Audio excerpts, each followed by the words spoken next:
потеря Армении – вот это гигантская проблема.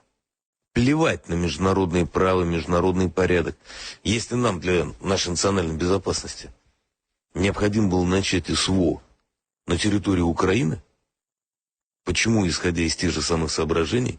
мы не можем начинать СВО и в других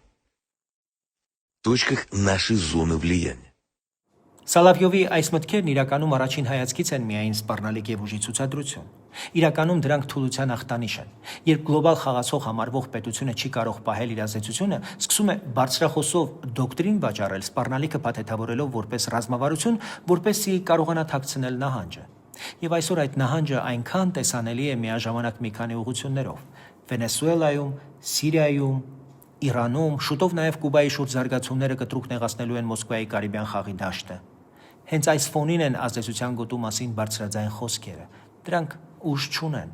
դրանք ներքին սպառման համար են, ներսի համար կառուցված դիմակ։ Եվ սա շատ վատ լուր է Հայաստանում Ռուսաստանի հետ կապվող քաղաքական դերակատարների համար, երբ պետական քարոզչության դեմքը բաց տեքստով արհամարհում է միջազգային իրավունքը։ Սրանից հետո էլ ինչ Ռուսաստանի հետ դաշնակցային հարաբերություններ։ Այլևս անհնար է դա վաճառել որպես անվտանգություն կամ դաշնակցային հարաբերություն։ Սա բացում է ճշմարտությունը, որ խոսքը գործընկերության մասին չէ, խոսքը Ռուսաստանի կողմից Հայաստանին ճորտացնելու, վասալացնելու ցանկության մասին է։